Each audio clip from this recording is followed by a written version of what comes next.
I am vengeance. I am the night. I am The Shadow. I was going to say the Batman, but I guess the Shadow works too. The Batman. Randos, welcome into the Fandom at Random podcast. I am Ed. That is Brian. Hi. And that is the Batman. Mm-hmm. I mean, technically it's the Ben Affleck Batman, but It works. It's close enough for this episode. Yes. So welcome into another random review. Today we are covering the Batman. Naturally. Robert Pattinson's The Batman. Matt Reeves' The Batman. Yes, However sir. you want to describe this film. It has taken the world by storm at the moment. Yeah. Box office by It storm. would seem so. Yeah. I keep hearing the word masterpiece being thrown around, but we're going to get into it. Yeah, we'll see if it lives up to Masterpiece. Yeah, we'll see what we think. But yeah, it is the hype right now. Yeah. And I'm okay with it. So let's kind of give a quick rundown of this. So The Batman is a 2022 American superhero film based on the DC Comics character Batman. It was produced by DC Films, Sixth in Idaho, and Dylan Clark Productions, and distributed by Warner Brothers Pictures. It's a reboot of the Batman film franchise. Very much a reboot. This has been over a decade since we've gotten a singular live-action Batman film. Right. Obviously, we had the Batman v Superman, Justice League with Affleck showing up, but never a standalone live-action Batman film since the Nolanverse. Right. Up until now. That's true. So obviously it stars Robert Pattinson as Bruce Wayne. You get Zoe Kravitz, Paul Dano. We're going to talk about all of them. So before we get into the cast and the plot and those things, there were a couple kind of precursors I want to talk about as we get into this review. Let's do it. One of them being other people's reviews, like critic reviews and things like that. Overall, very positive. Yeah. Big. I mean, the average review right now on most aggregate sites on a 0 out of 100, it's usually around high 80s. Yeah. I've seen like 88, 89. When it first came out on Rotten Tomatoes, and it may still, I think some of the critics and user reviews, it's like low 90s, which that's pretty damn high for a superhero film. Yeah. And I mean, don't get me wrong. I hate IGN now, but one thing's for sure, they don't hand out 10s easily, and they gave this movie a 10. And a lot of other people, the horror community, which I have been like digging into a lot lately, They love it. has been going nuts over this movie. And now we'll get into it. But yeah, so overall, it seems like there's a ton of people out there who consider this one of the best superhero movies made. So you mentioned the horror community. Yeah. So this movie, initially, when it was touted that it was going to get an R rating, that didn't happen. It actually launched with a PG-13 rating, which, I can see why. in my opinion, you had the Riddler, who was definitely channeling a Zodiac killer / Jigsaw from Saw, and I think the R rating would have helped them push that envelope a little bit further. Yeah. But at the same time, it got creepy. And I mean, there were kids in the theater when we went. Yeah. You could tell, like, a couple of the parents were kind of like, ooh. Right. Like, after that beginning scene with the Riddler, like, just clonking the dude. Luckily, There's going to be spoilers, too, by the way. We should have mentioned that. Many, many spoilers. But luckily, after that first scene, it really doesn't get worse or in a brutal manner. It actually gets more tame. So, but yeah, the kids, and there was half that audience was like kids 12 and under. Yeah, I mean, there were kids in there as young as, I saw like 6 and 7 year olds, Yeah. and I was like, damn. Like, okay. Did you not watch the previews? But then after the movie was over, I'm like, well, I've seen 10 times worse when I was 6, 7 years old. So That's true. yeah. Yeah. So, I mean... Well, let's kick this off. First of all, do you think this is a start of a new DC universe? No. No. Okay. No, so it's going the way DC is going now with their universe, and I think it's smart. They are realizing the power of the standalone film, and not even like a fully standalone film, but a film franchise within a vacuum. So this is going to be a trilogy. It's already been greenlit for 2 more films within this universe, and it's getting a spin-off TV series on HBO. Wow. Where they're also going to kind of delve into this more. I don't know how much Pattinson will be involved, Right. with like the show aspect, but I could go for an HBO show of Catwoman. Take her out of the movies and let her shine. No, yeah, seriously. yeah. Because honestly, I think she was she didn't live out her potential in this movie, which we'll get into more. But yeah, I would be on board with that. And I also think DC is stupid enough to be like, well, this movie blew up. Let's build another universe out of it.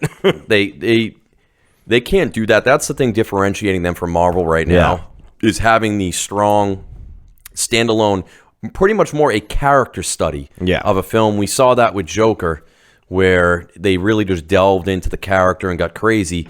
And that, when you're not trying to tie in all of your movies together in a giant franchise like Marvel is doing with all the crossovers, it does award you some freedom to really delve into that singular character in that universe. So there are pros and cons. Right. Yeah. And I think the right way to go, like you said, is standalone films, no bigger universe at large, that type of thing. Hopefully they stick to it. Yeah.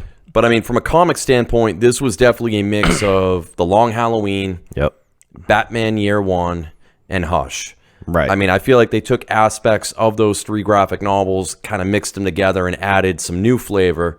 And you kind of came to this Batman noir. Yeah. I should say Batman Year Two. Right. Because this happens year two, but it's still an inexperienced Batman. Yeah, he's still learning. He's still building his arsenal, and he's just becoming the fear in the shadows. He is vengeance. Once we walked out of the movie, the first thing I said to you, I'm like, I got long Halloween vibes right off the bat. Yeah. I mean, it starts on Halloween, so it's fitting. Gotham, I thought looked the part. I thought aesthetically everything looked really good. I mean, I think from a comic to film standpoint, this may have been the most accurate we've seen Gotham in any medium. Yeah, I would agree. I like the look of it. I really like the they really played into just the washed out kind of. Yeah, because if there was one thing, and I don't want to compare these two franchises because we shouldn't compare them, but I will mention that the Nolan trilogy, when you get those big sweeping shots of Gotham and you get all these drone footage and copter footage, it looks like a clean city, not clean, but it looks like Boston, a news channel going through Boston, you know? Whereas this movie, it looks like Gotham from the comics. Yeah. Yeah. Yep, I liked it. I thought they did a good job with that. One thing I didn't like, though, and we can talk about this more, we'll get into some of the cast and what we thought about them in a minute, but the runtime of this film, I mean, it clocked in at just under 3 hours. Yeah. It was way too long.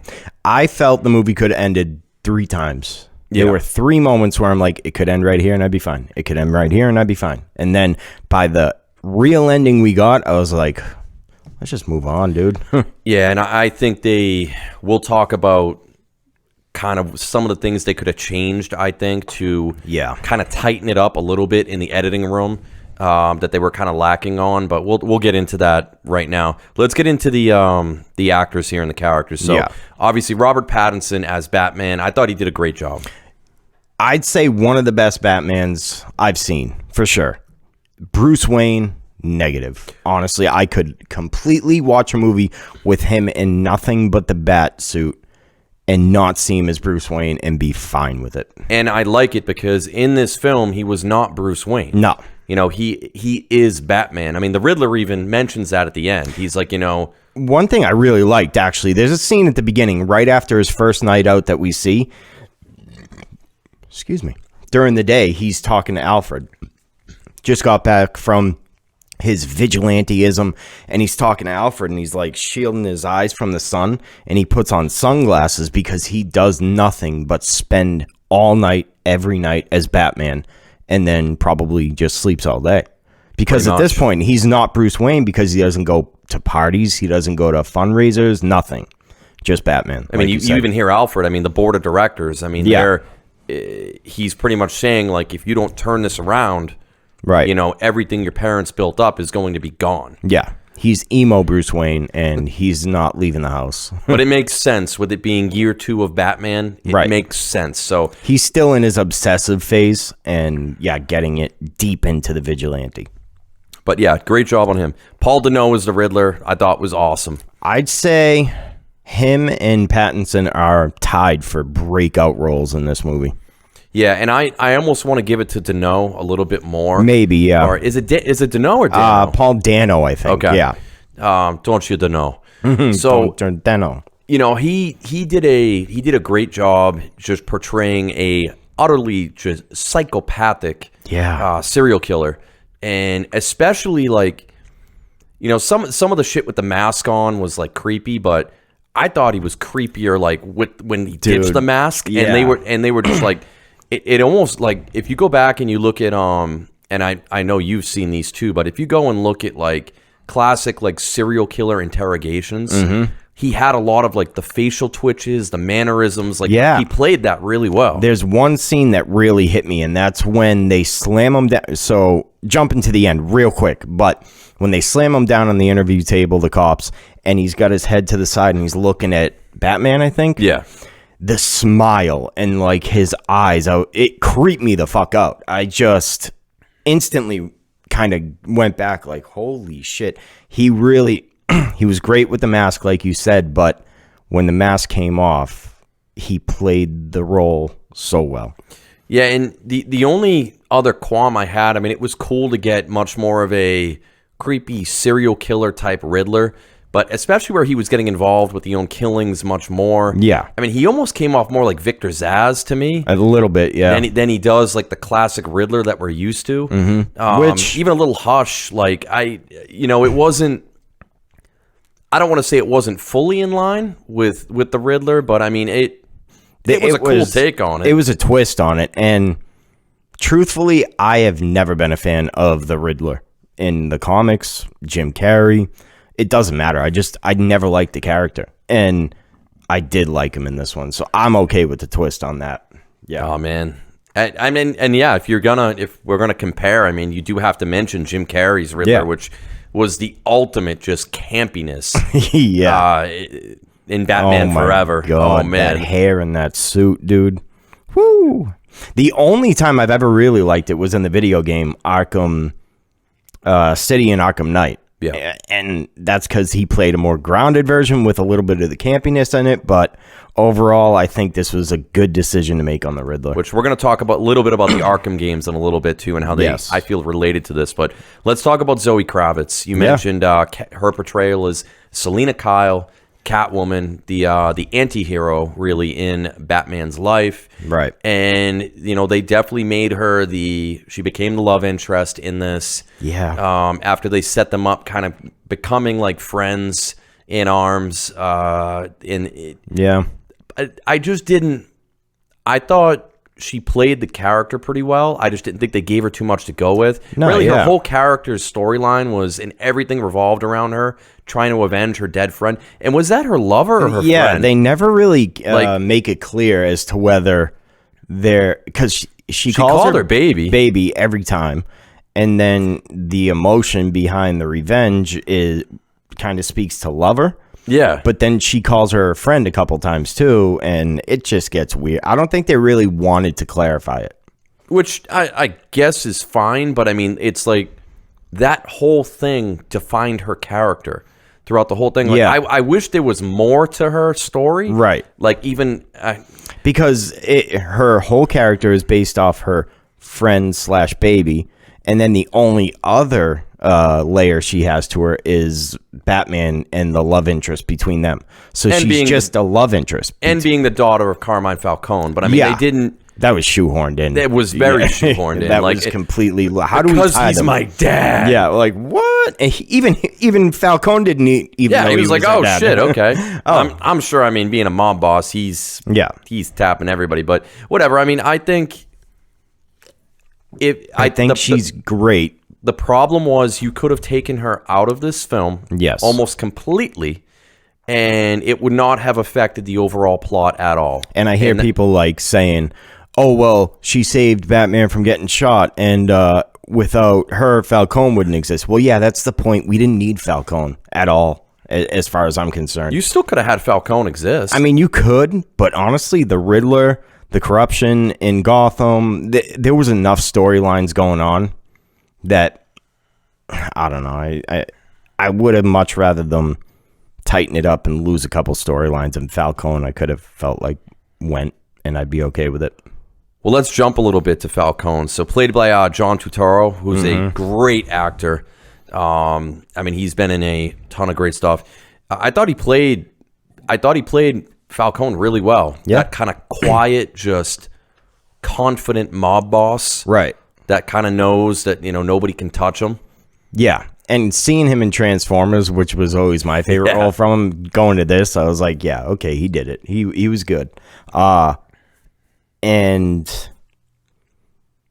yeah, there's just not a lot I can really say because he played him so well, but he wasn't really in the movie that much until the last act either. You know? So, well, let's talk about another one of my favorite roles in this, Colin Farrell as the Penguin. Yeah, surprising. Unrecognizable. Unrecognizable and much needed comedy to the film, to a very depressing noir film.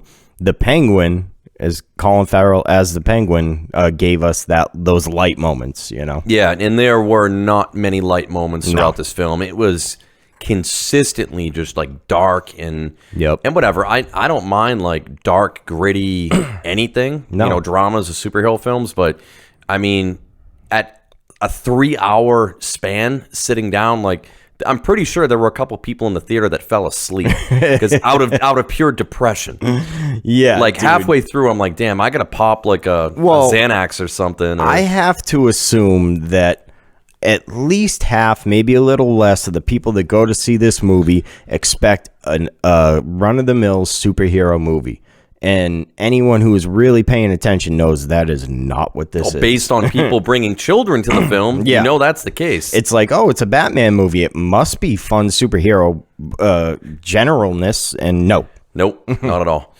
But I thought he did a great job, and I will say, like, whoever the costume design and makeup team was for this film, they got to be on the Oscar radar. They hit it out of the park. They did an amazing job. For Zoe Kravitz's mask. Am I the only one that every time I saw that, it looked like she put a pair of panties over her head? Yeah. I was like, what the hell? You couldn't come up with anything better than that, especially with the Riddler's mask, the Batman suit, the work on Colin Farrell. It just seemed really weird to put a cut beanie over her head. And I heard a couple people trying to justify it, saying, well, she's not really a superhero or supervillain. She's just a cat burglar in this. Well, then, But then why does she have the gloves with the nails coming out, or the chain whip and fucking everything else? It's like, you could have given her I honestly, even like a sleek like ski mask style thing, I would have been okay with that. Would have been better. Yep. But we're kind of just nitpicking. Nitpicking. Yeah, exactly. Let's talk about Jeffrey Wright, who played Jim Gordon. Yes, you mean Robin? Yeah. He pretty much was Robin in this film. Yeah. No, he did a good job as Jim Gordon. It was the writing that kind of fell a little flat for me. Yeah, I mean, he definitely played like tired cop that is just tired of battling corruption. He portrayed that really well. And like you said, Jim Gordon in all things, he's always walking that line between, he agrees with Batman, but at the same time, he is a cop and he can't completely condone the vigilantism. Yeah. So I thought he did a good job in that. The problem was, like Brian mentioned, he almost became like Robin for the film. Like every time Batman was getting into the shit, like Jim Gordon was right there with him. Like, and just ready for backup and like his eyes and ears, and he was just kind of a sidekick. Yeah, and he was like throwing down in all the fights, and and I understand they do have that somewhat that relationship, but usually Jim Gordon is much more like behind the scenes doing the cop related shit. In this, like Jim Gordon was pretty much a vigilante too. Right. Usually we get Gordon meeting up with Batman after the investigation and like you said, behind the scenes, but it borderline was kind of like, okay, how is Gordon still a cop if he's been acting this way for the past, we can assume, 6 months, bringing vigilantes onto the crime scene and apparently not clocking in and out, just hanging out with Batman all night. That was a pretty badass scene too, where he's like, you gotta punch me. Here's the key. Yeah, and we did get one of the best scenes from Gordon, Batman being chased through a fucking police station, and that was amazing. So, and then we got one of the worst scenes when he put on the makeshift wingsuit. Oh Jesus! Like that did not need to be in the film. No, like if it was an average superhero movie, I could have accepted it. But you're going for realistic, like gritty noir. To see Batman pinball off a fucking underpass from his faulty wingsuit was cringe to me. And I know he's still inexperienced, but even the CGI, it looked goofy. When he was just gliding, he's like, what? Bing, bing, bing, bing, bing, bing, bing. That's why I said pinball, because it looked like... That was one of my least favorite parts of the film. Yeah, I think that really took me out of what was a pretty realistic movie up until that point. Yeah. But whatever, I won't digress on that. Yeah. Last one I want to mention, Andy Serkis, who generally Andy Serkis is, in some kind of CGI role or this or that, but yeah, he's a good actor. I mean, we got Dawn of the Planet of the Apes, which Matt Reeves did, and he played Caesar, and he did great. We didn't get enough of him. Yeah, Gollum. We didn't get enough of him in this movie. As far as I'm concerned. Yeah, I agree. I think he was criminally underused. Mm-hmm. They dabbled a little bit into how they mentioned that he was the one that taught Bruce how to fight. That kind of bothered me now that you bring that up. To be as good of a fighter as Batman needs to be, some military dude teaching him how to fight doesn't seem enough. Yeah, I mean, he's like British, like special forces, or whatever you want to call it. I mean, he's quasi like a Bond. British special forces, one dude can't take on a gang of villains, Yeah, and I was curious that they didn't get into that a little bit more. Like in past Batman films, they've shown him, obviously, in the Nolan franchise, he's pretty much a ninja. Yeah. But in this, it's much more... And you can kind of tell by the fighting style, he's more of a brawler. Yeah, I guess, because the armor really was like his Lord and Savior, Jesus Christ. Oh, yeah. Because he was a good fighter, but without the armor, he never would have lasted a night as Batman. No. All right, let's get into a couple plot-related points real quick. So, I like the detective focus. I love the detective focus in this film. I mean, DC is Detective Comics. It's something that's been lacking for a while with portrayals of Batman in all mediums, really since Batman the Animated Series. Right. Which they delved into the detective work a lot. But this did that, with the Riddler, and I appreciated that. Yeah. Showing Batman's intelligence, kind of figuring out the riddles, figuring out where things were going, even working with Alfred to figure out the different ciphers. So it was cool to see that. Yeah. I mean, I think one of the best aspects of Batman, which separates him from Superman and Wonder Woman and everybody else, is that his high IQ and his detective abilities are like top notch. And it was a lot of things this movie did right. It did great. And the detective angle was great. Yeah. And I mean, if you're following comic lore, I mean, human-based characters in DC Comics, he is the second highest IQ, if I'm not mistaken. Only Lex. Second Lex, yeah. Lex is always first. I believe so, yeah. So, I mean, he's still developing it. You see that, it's coming along. Yes, yeah. He's a smart dude. And again, I had the Riddler dude. The Riddler, right, that creepy as shit to start the film. I hate silent killers, and when he's killing him and he's like, oh, yeah. He's slamming the dude in the head, I was like, okay, I'm on board. Yep. Yeah, that was disturbing, and it was funny because again, we're in a theater, and the row literally right in front of us, there were two young kids, and I could see the mom like looking at the dad and then looking at the kids, and the kids were kind of looking away. Yeah, and I'm like, oh, this is gonna be interesting. The mom's like, I'm gonna fucking when I get home. You said this was like Spider-Man. Yeah, what the hell? like I said, though, unfortunately for me, fortunately for the kids, after that, they really pulled back on the violence. So Let's talk about another aspect of the film quick. yeah. Underneath the bridge. Nirvana. It fit.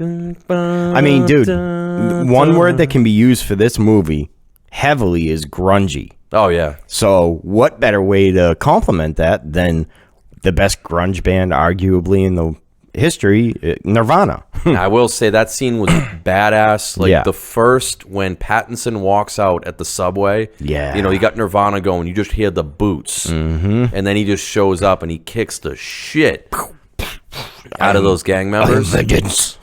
Now, and I'm trying to follow, like, what gang were those guys a part of? Because I didn't recognize the face paint, but I did think it was somewhat foreshadowing that the initiation member, it was only half a face. I didn't know if that was a nod towards Two-Face. That's Eventually coming out. I kind of got that vibe, but then every other one, and then I kind of realized maybe he only has half a face because he's not a full blood gang member yet. He hasn't been blood in yet. So yeah, because otherwise I was thinking Joker, and then I'm like, oh, they don't have Joker in this movie. We'll get to that. Yeah, We'll get to that. And I thought it was cool with Bruce Wayne, Robert Pattinson's narration throughout the film, which that narration in film can always be hit or miss. Yes, it can. It can be cheesy. It was ballsy. But, you know, it's starting this, and it's like, you know, Gotham, darkness. You know, I'm like, Jesus. I'm like, is this Rorschach? And it only worked because of the noir 100%. angle of the film. And I felt like I was watching a comic at that point because, dude, half the Batman comics I've read always starts with a narration from Batman over a scene on the page. It felt just like that. Yeah, and I appreciate, too, that after that, they're showing, like, after the bat signal goes up, you see all of these criminals doing shit and then second-guessing themselves, looking at the shadows and then, like, running away. And you're realizing, like, they're starting to... The lore of Batman is getting out there, and they're scared of him. Their reputation, and they have to look behind them, check over their shoulders just in case. What was that mask, dude? It looked like something from Cuphead, but I know it's a ghost mask from something, and I just can't put my finger on it. I meant to look it up before this. Ghost mask from something. Yeah, when the guy looks up at the sign and he's got that little like flame head. You know what I mean? Oh, yeah, the Halloween dude. Yeah, I'm not sure what it was from. I don't know. It was good, though. It was a good scene. All right, let's talk about, let's see here. Let's talk about Pattinson's suit. Yeah. Arkham City. Yep. 100%. Absolutely got Arkham City vibes from it. Yeah, the way the armor was built, the overall, I like the cowl, how the cowl actually was cut back more. It wasn't really, you know, it helps too when you got the chiseled jawline. I was going to say, when you have a jaw like Pattinson, you don't hide it behind a cowl. They really exposed his Brady chin. Yeah, but I mean, in a way, it actually like I felt like it allowed him to like emote. Yeah, more than previous iterations of live action Batman. Definitely, that were hidden more behind the cowl. And I love the fact that the blackout on the eyes. Even when he took the cowl off, it was still there. Yeah. Which that pissed me off in like other live action Batman films. He blatantly has behind the eyes, and then quickly in the next scene he'll get out of it, and then it's just gone. There's even a scene with Michael Keaton where they show him as Batman and his eyes are blacked out. Yeah, it's and with Catwoman. And they cut back, and his eyes aren't black anymore because he's about to rip the cowl off. It's in Batman Returns. That pisses me off every time. Yeah, and this is the first movie to address it, and it was cool. I mean, it kind of made him look a little emo, like I said, but I liked it. I thought it was fucking badass. And I liked that, again, this is the year 2 version of the suit. The next time we see him, it's going to evolve. But already, I mean, like, this thing was tanking even shotgun blasts. Yeah, I mean, pretty close range and automatic weapons. Shotgun was the only thing to really put him down at close range. But, and one of my favorite scenes, besides what we're going to be talking about next, is the hallway scene where automatic rifles are firing in the dark and it's just bouncing off. That gave me goosebumps. Yeah, and that's the only light you see in that scene. Yeah. And also the gadgets. The gadgets they weren't all the way there yet. No. Because again, it's year 2 for him. They're not perfected. He's still figuring out what he needs while he's out and about. Right. Some of them are there, but I mean, even like he's not utilizing batarangs yet. Or to be completely honest, like Arkham Origins is one of the most underrated Batman games for me. I loved it because it wasn't part of the Asylum or City trilogy. People really overlooked it, but it was early on. It's a prequel. It's early on in Batman's career, and the gadgets sometimes don't work. The suit is a lot more simplistic, and I was getting a lot of vibes from that in this movie. Yeah, it was a good comp. Yeah. Definitely a good comp. Let's talk about the fight scenes and the choreography. I thought 50-50 Yeah, for I was me. going to say some were hits, some were missed. Yeah. I mean, some felt heavy and brutal. Others felt like they forgot to add the effects to the fight scene. And it was weird. Yeah, some of the, especially on like some of the group fights where he was fighting multiple people, some of the hits and punches just kind of felt lacking. Mm-hmm. Like they didn't have enough oomph behind them. Right. And it was just always too dark until the end, until the last scene. You couldn't see a lot that was happening, and it just felt weird. Yeah, and my comparison, like we talked when we left the theater, like about the fight scenes and general choreography. This is I think the budget for this film was over $200 million. Yeah. So it got a big ass budget. And then you look at a show with a much less of a budget, Netflix's Daredevil. Yes. And the fight scenes and the choreography in that were like awesome. And Absolutely. It felt brutal. Yep. Like just all the hits. Like, oh, I loved it. And part of me wonders if like that PG-13 rating, if they did scale some of that back a little bit. I think the kill scenes, the Riddler scenes, and the fight scenes, if we saw an uncut version come out on Blu-ray, we would see a lot more. Well, that's one of my notes. Yeah. It's rumored that when this finally comes out on Blu-ray or streaming, that there's going to be an R-rated uncut version, that's going to actually up the violence like significantly. And it's a rumor, though. It's a rumor. All about it. Let's talk about. Here we go, Brian. I'll tell you take this one. The Batmobile. The Batmobile. First of all, we didn't get nearly enough of it in a 3-hour fucking film. We got one scene, right? Pretty much. I mean, it showed up again a little bit later on, but it was more just to get to point A to point B. Yeah, but no. And the scene we got was badass. That jet engine out the back, it looked so good. I'm a car guy, and just the sound effects they used for it, like that was the heaviest part of the film. It sounded more heavy than the fight scenes. You know what I mean? This was a Batmobile that was built for fucking power. Yeah, and it was, like you said, being a car guy, this was actually legit. Like, okay, this is a legit vehicle that was modified and for like combat. And you can tell, like, it's armored. And because it's armored, we have to have a fucking jet engine or whatever it was. It was a smaller creation of a jet engine, I guess. I don't know what the hell that thing was. And you can see the inner workings on the back of it. It just looked so. And then you can see the heat under the hood from the hood scoop, and everything about it was just perfect. My favorite Batmobile ever. I'm just saying it right now. No contest, favorite Batmobile ever. Yeah, and then you look at, again, the Nolan verse with the tumbler. Yeah. And that's, again, like, that's a tank. That's a tank. I mean, it was not really a car or this or that. This was like a... If I had to guess, like, if they didn't name it, but if I had to guess what car it was built out of, it looks like one of my favorite car, a 67 Chevelle. Because the cutouts in the hood and the shape of the car... It just looks like a badass fucking muscle car that was turned into a Batmobile. Yeah. Yeah. I like, too, when, I don't know if you caught this, but when he first fires it up and he's out there, does it backfire and stall on him? And then he starts it again? Because it looks like it shuts off for a couple seconds, and then all of a sudden it comes back on. Yeah, because, dude, when you have that much power and heat going through a car, and if you don't have everything tuned perfectly...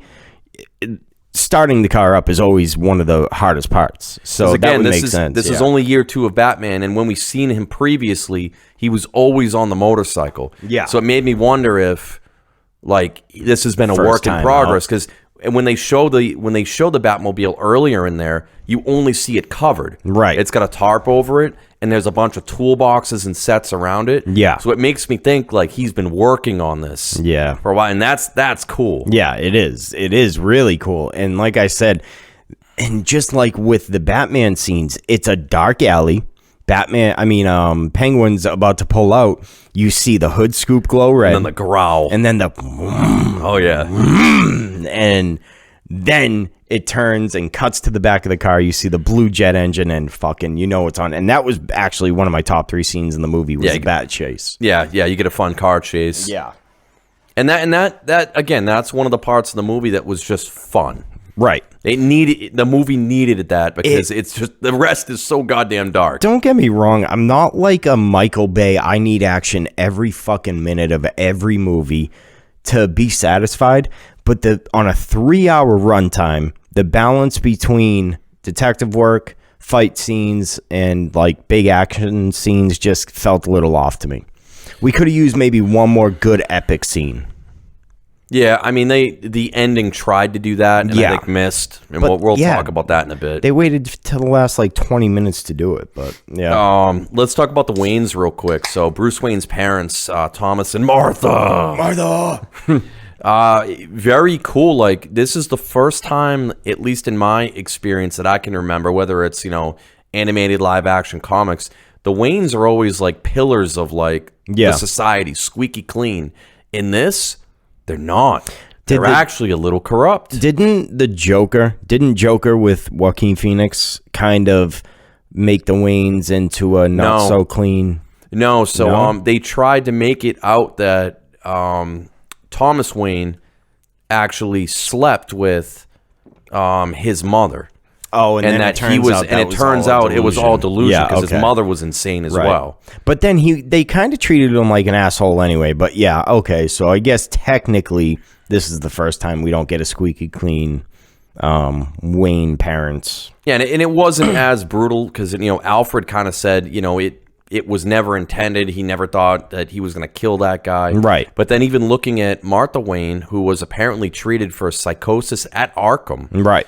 Which, again, we've said it multiple times, like, Bruce is insane. Yes. Bruce Wayne is an insane person. Like, to go out, who in their right mind would dress up as a bat and go out and beat the living shit out of people? Right. Like, a normal person, a sane person does not do that. Negative. And that's always been kind of like the tipping scale with Batman and comics and everything, where, Batman, he is a multi-billionaire. And it's always the question of, if he fully focused on philanthropy and what he could do as Bruce Wayne, would that outweigh the good he could do as Batman? Yes, definitely. And it's a question you have to ask. It is. And if you really want to dig into it and think about it, for Gotham itself, the money would do better every day of the week. And I think for the world itself and the Justice League and everything else Batman is involved in, no. But for Gotham itself to save the city, his philanthropy and his money would absolutely 100% be better. I think he's concerned, though, that if he tries to use that money to do good, we've already seen that money it doesn't go to where it's supposed to go. And then that's when you pull out the cowl and start shoving fucking batarangs up rich white privileged asses. Ah, yes. Yeah. Ah, yes. But yeah, and we didn't start the movie off with the fucking Thomas and Martha Wayne murder. Oh my goodness. Yeah. Hallelujah. Yay. Hallelujah. You did it. Yep. One thing I do while we're talking about like just Bruce Wayne and everything else, one thing that pissed me off was getting into the Riddler again. Yep. So he came up with all of these very intimate kind of deaths and murders for each of his targets. Right. And come to find out, Bruce Wayne is arguably his biggest target. Yeah. With the whole renewal program, the sins of the father. So he wants him to pay for Thomas Wayne's, all the shit that he did. Right. And he mails him a bomb. Like every That's other true. Every single other person he tried to kill, or a person he did kill, it was so much more like in person, interpersonal, this and Absolutely. that. And then he mails him a bomb. Yep. And it showed, and it was flawed too because Bruce didn't even open it. No. His butler did. And like it feels like this is when Robert Pattinson got COVID and they couldn't film scenes with him. So they were like, all right, Riddler, mail him a bomb. We'll almost kill Alfred off. That'll give him some motivation and it'll still hit just enough. And I don't know. That just... But no, now that you mention it, that bugged me a little bit. And the only thing I could think of is like he's an ultra billionaire recluse. Yeah. That never really comes out. So maybe he didn't think he could like make... But maybe. then again, it's like But then Riddler was so calculated too. And like he figured... I don't know. They kind of imply that he knows Batman is Bruce Wayne. They don't confirm it. So correct me if I'm wrong. They never actually confirm it. The interrogation in Arkham Asylum, Riddler plays on words to say like, I know you're Bruce Wayne, but I'm not going to reveal you to the camera right now. Yeah, so that's kind of the gist of it. Yeah. Like, and Bruce Wayne is outside, and he kind of twisted his words to throw the cops off. Yeah, and it, and that was almost akin to like the Joker, where a lot of people are convinced the Joker knows who Batman is. Yeah, but he won't allow himself to admit that because he wants that's part of the game. Yeah, the fun. You can't reveal that truth. Right. So yeah, I mean, I don't know, mailing him a bomb, and then I don't know, that was dumb. I mean, and then I guess we find out that his real target is Gotham City. Yeah. So yeah, all like every villain ever. Yeah, yeah, and all the shit explodes, and then you get the QAnon Riddlers coming in. Like, yeah, did anyone else catch vibes like the Dark Knight Rises vibes? Instead of cutting off all the bridges, we just flooded the city. Like, yeah, pretty much. I mean, it was the same thing, just a different. Instead of earth, it was water.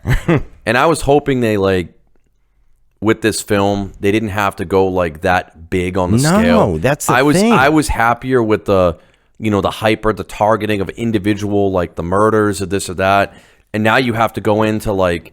Now it's a gigantic flood. Yeah, and now like, you get okay. Gotham is corrupt. Got to save this. Got to destroy the city. Got to save the city. We've seen it 100 times before. Know what we haven't seen? A personal vendetta against Bruce Wayne / Batman.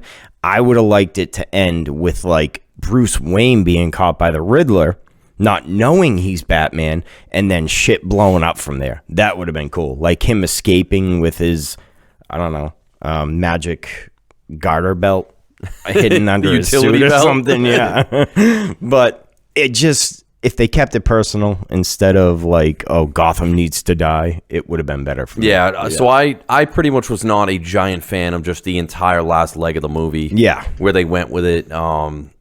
I mean, we got better action scenes out of it, but story-wise... Yeah. And again, I'm going to keep bringing up the QAnon Riddlers, which they definitely played into the Capitol attacks and this and that. What caliber? A rifle would be better. Yeah. Yeah. I'm surprised they didn't just say, our Lord and Savior Trump told us this, which, dude, I'm all for social commentary in movies. That's fine. And I don't have a problem that they did it with this movie. Sometimes you could just get a little heavy-handed with it and a little obvious with it. And they did a few times. I don't think it took away from the movie too much, but yeah. I don't know. And the whole, I just felt like the Batman fighting all the different snipers and riflemen was just kind of goofy.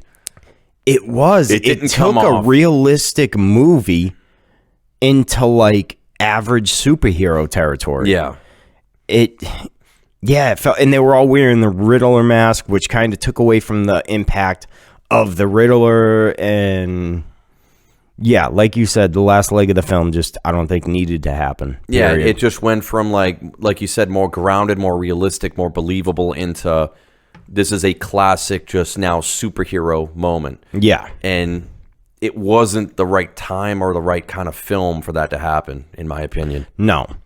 And I think, I don't know about you, but I think you guys will be surprised by my number at the end of this review because we are picking it apart. So keep in mind, this is a big movie. A lot happened. There's a lot of shit to explain. So it might sound like we're picking a lot of shit apart, but in the scope of the movie, it's not that much. Also, keep in mind, we're both hardcore DC fans, especially Batman fans. So right. We're very critical of it. Yeah. Yeah. Yeah. But yeah. And then the scene where he cuts the wire, I don't know what they were going for with that. Like, dude, I guess he didn't find his batarang yet.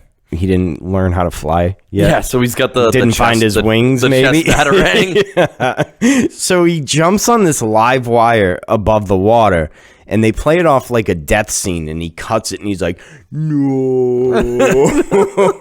And then he just splashes in the water and he can actually stand up in the water. Oh, he's yeah. like, well, I'm wet now. I'm like, what was this all about? Yeah, I didn't get that either. Like, I think they were alluding to that if he didn't do that, it was going to electrocute everybody in the water. But, like, Yeah.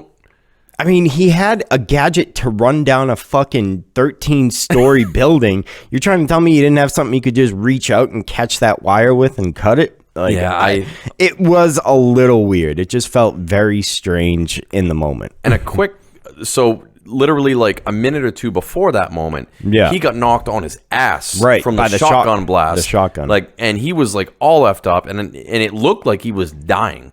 Like, Yes. he couldn't even move. And then the magical green liquid shoots it in his his leg. He was like Jason Statham from Crank. and then he almost kills a dude, beating the shit out of him, and then he seems like he's fine, Right. for the remainder. Like, Dude, I accidentally injected an EpiPen. Yes. And I thought I was going to jump off the World Trade Center. First of all, run to New York by myself and then jump off the World Trade Center. You're trying to tell me straight venom / adrenaline and you're not just going to go to the hospital after it runs out? I don't know. but now it's my question to you: was that venom? I Or think was that it's probably something along the lines of venom? a crutch, maybe. Like, if we want to bring it into a sequel, we have this set. The obvious answer is it's liquid adrenaline. Yeah. But I mean, the comic related answer, especially when they made it green, Right. is it potentially could be some form of venom, which then leads me to believe maybe they're going to bring Bane in Like, at some point. one thing I thought we were going to get with this movie, right? Different villains that we have not seen before. The Riddler we've seen before, but we haven't seen this Riddler, you know? And if that was the case, I'd just be kind of like, if they could do it well enough, I guess Bane is one of my favorite villains, but we'll have to see. Yeah. They could if they make him more, intelligent. Not talk like this. Yeah, right? Batman. It could be interesting. A good twist on Bane could be really interesting. But, yeah, I don't know. Seeing him inject that adrenaline was pretty funny. I had an issue, too, just at the overall where he's like, he lights a torch, he's helping everybody out, he's carrying people out, and we had that throwaway line, too, with one of the QAnon Riddlers. I'm not going to keep calling them that. But Yeah. the Criddlers. The Quiddlers. Quiddlers. Yeah, Quiddlers. Yeah. There we go. The goddamn Quiddlers. And he's like, I am vengeance. And then you saw Robert Pattinson's Batman go off. Yeah. Like, I probably shouldn't say that anymore. Oh, shit. But then he's realized, I am hope. This or that. But fucking Batman's not hope. No. That is not what Batman is all about. Batman is pain and suffering and vengeance and scaring the shit out of people. Justice. He's not Superman. Superman is the hopeful one. Like, this is this symbol on his chest means hope. He's hope, not Batman. Like, I was not a big fan at all. And that's the whole thing with Batman too. Like, Batman still does the heroic deeds and does all this, but then he never takes the credit for it. No. He just does it because it's the right thing to do. I mean, over and over again, we see... don't get me wrong. In comics, they have played that angle. Like, Batman is a hero, and he needs to act like a hero. But deep in Batman's DNA, that is not the case. And in the game, Arkham Knight, at the end, he fakes his death so he can be a vigilante without taking the credit, without even being alive. He can do it behind the scenes. Yeah. And over again in many, many different comics, that's the case. So it was weird. I see what they were going for with it, but I didn't like what they were trying to go for. What else? Another thing I didn't like what they were trying to go for. God damn, dude, the goodbye scene between him and Catwoman in this movie. God. That You mean, had to like- be like fucking 15 minutes long. Jesus, dude. Like an Ellie Goulding song deserved to be behind that scene. It was a rom-com by that point. I know. And the whole like driving into the sunset on the motorcycles together and like looking and back. like, oh, we're going our separate ways now. Like the symbolism was just amazing. No, I mean, it was ridiculous. And again, it's one of my biggest complaints of this movie. Zoe Kravitz's Catwoman was good, and I can absolutely get behind her as being Catwoman. Could definitely get behind her. I was gonna say. I heard it when I said it. The romance between him, he's still Batman. He's still new Batman. Yeah. There's no way Batman in year 2 would be thinking about a romance with another vigilante / thief. Yeah. You know what I mean? It didn't make sense, and it took away from a lot of the movie, and that bike scene just really capped it off for me. Yeah. Yeah. She also had the cat jump on the back of the motorcycle and drive away. That's not safe. Like, would you just pick one cat? You had like 10. What'd you do with the rest of them? Yeah, her whole like, I love strays. I need to protect them. Yeah. You leave all the other ones? Apparently, you have a favorite. Yeah. That scene was probably... I'd have to say that's my least favorite scene. The ending where they're separating on the bikes. Yeah. It was dumb. Yeah, it was. It was really dumb. It was a dumb way to kind of end the film. An even dumber way to end the film, Oh, fucking Christ. cut back to Arkham, and you see the Riddler going, "Ah! Ah, God!" And then he hears a voice. And whose voice would you think that be? There's no way they're going to go near Joker again. We have tried and failed too many times and succeeded twice. They brought the goddamn Joker back. Ugh. Leave Why? the fucking Joker alone for a minute. Why? Even if you brought him into the sequel, even if there's a sequel to this movie, which 100% there will be. Matt Reeves already confirmed he Yes. will not be in the sequel. Why? Exactly. Like, why? There was no reason to. And he looked like a fucking cartoon from what I could tell. I don't get it, dude. Like, if there was one thing I was confident about in this movie, that there would be no Joker. No tease, no mention, no sight of Joker. And when we saw it at the end, when somebody started talking to Mr. Paul Dano as the Riddler, I knew it. I knew what they were doing.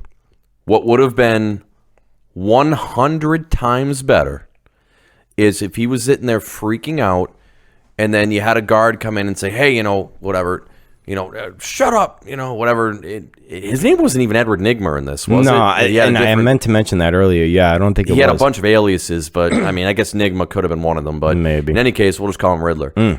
Calm down. It's time for your therapy session. And then you could have had Harleen Quinzel walk in, but as like just regular doctor. Yeah, and like, hi, I'm Harley Harleen Quinn. Quinzel. Like, I'm here to, I'm the resident, whatever. I'm here to help you out. Have them have like a 3 to 4 minute conversation. I thought you were about to say threesome. I'm like, really? What? No. Yeah, no, definitely. And then you could have her even just allude to, there are some other troubled people in here I'm working with, and working even with another man named Arthur. yeah, even allude to the Joker, but don't show him. Don't No. That would have been a good way too. Yeah, because Joker. You could have even had the Scarecrow in that role, like Crane come in. And that's actually what I was really gonna get into, because you know what I'd rather see other than another fucking villain from Joker is another attempt at Scarecrow, because Batman Begins is one of my favorite Batman movies. It's the beginning of the Nolan trilogy, but a lot of casual viewers didn't see it. They saw The Dark Knight and they saw The Dark Knight Rises. They didn't see Batman Begins. So you still have a very big audience to introduce the Scarecrow to. And in a movie like The Batman, where you have that gritty, grungy feel, holy shit, Scarecrow is my top 3 villains ever from Batman. He could be done incredibly well. Yeah. Like if they take him in the second film and they full on with the scary psychedelics The and the nightmare noir feel, scenes and shit, they could do so much with it. Like, Joker wouldn't fit in that world. Scarecrow would absolutely fit in that world. Yeah, I mean, who knows? Maybe they'll go in that direction. But I mean, hope so. to me, like people now, again, like Haj, Victor Zaz, they're off the table. now that they've done this version of Riddler. Right. You can't go back to back, but Scarecrow you could do. Yeah. And you can, and it's still, when you're doing the nightmare scenes, it's still realistic because you're using psychedelics, using drugs to bring Batman into a different like plane of existence. Yeah. And it would work. And that's all I can think about at the end. I'm like, I hope we get a Scarecrow, but no, we got a Joker. Yeah. Another fucking Joker. Yeah. Yeah, I don't know. I mean, there's a bunch of villains that Batman's rogue gallery is second to none. There's a bunch we haven't seen in live action. I mean, you'd still have who else would be cool to see, but like in a grounded world. Could they pull off like the Mad Hatter? Yeah, maybe, definitely. With the crime scenes and shit, for sure. And then, I mean, like Firefly could definitely work in a realistic setting as like an arsonist. Yeah, like an arsonist. I'm just trying to think who else. There's a lot of possibilities. Like, Killer Croc is out, Clayface is out. Yeah. Deathstroke is always a good one because he can be played as not a like Terminator, but just a really good Sicario or something from a cartel. Or I don't know. You could put a good spin on Deathstroke and use him really well. Because besides Arrow, I don't think we've gotten really a very true Deathstroke at all. Yeah, that's true. But the Rogues Gallery is filled with people that could... Black Mask could be done right instead of Harley Quinn. Black Mask could be cool. It could be really good. There's a lot of people. Yeah. So let's talk about the future of this franchise real quick before we shut this off. So we know we're getting 2 more films and potentially some tie-in TV series on HBO. Yeah. What direction do you want to see this going?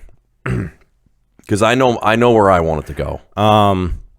I don't want to see Batman as the light of Gotham. I know that much. Yeah. You know, I would like to see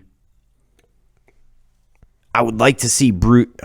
I really want to see the writing for Bruce Wayne be better for Robert Pattinson, because I really think they're going to have to if they're going to go into the future of this franchise, they're going to have to lean into Bruce Wayne a little more, and we're going to need a lot more from Pattinson for that. Which he's very capable of. He is capable. He's an amazing actor.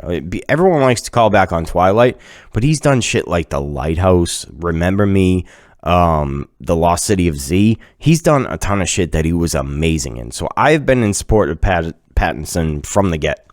But yeah, I don't know. Tenet, yeah, Tenet, absolutely. Dude. I forgot he was in that.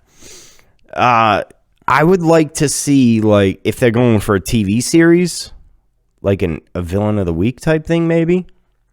I don't know. I really haven't thought of. I've been thinking. We just saw this yesterday, so I've been thinking a lot about the movie itself rather than the future of where it could go. So my thing is, if they do another film, they need to do a time skip, and they need to make it. Well, yeah. I don't want to say a significant time skip, but at minimum, I'm thinking like 5 to 10 year time skip. Definitely, because we can't watch Batman as he's learning. It's one thing to watch him in his early years and see like that Batman. It's a whole nother thing to see him take the training wheels off for another 5 years. Like, that's just not interesting anymore. Yeah, like the next... Yeah. And the reason I say that, I want to see the next time we see Pattinson... kind of like you said, as Batman. Yeah. You know, the Batman part was okay. You know, just make it more experienced, more accomplished, you know, improve the suit, the gadgets, everything. Right. But they need to focus on the Bruce Wayne persona. Yes. You know, get him not looking all disheveled and like, you know, like, emo dude, and grungy. When he was wearing that t-shirt at the beginning with the sunglasses, I'm like, I looked like that when I was like 14. Like, legitimately, I'd wake up at my grandmother's house where I was staying, walk up with sunglasses and a t-shirt, like, what the fuck is going on around here? But I'd like to see that. If they can work on, you know, improving the Bruce Wayne kind of philanthropist, playboy persona, you know, and the confidence, and work on that, and then everything else can, I think, fall into place. Yeah. And I think we need Kristen Stewart as Poison Ivy. All right, on that note. I'm just kidding. On that note. I had to bring her up at one point. Oh, could you imagine? Yeah, I can imagine. I They don't want bring to her back? imagine, but I can. Yeah. Oh, fucking A. You're sparkling, Yeah, right. Edward. Oh my god. What's sparkling under that armor? Well, randos, let us know your thoughts on this film in the comments. We'd love to hear them. Yes, please. We'll be back next week, as always. Thank you Yeah. for tuning in. We're out. Goodbye.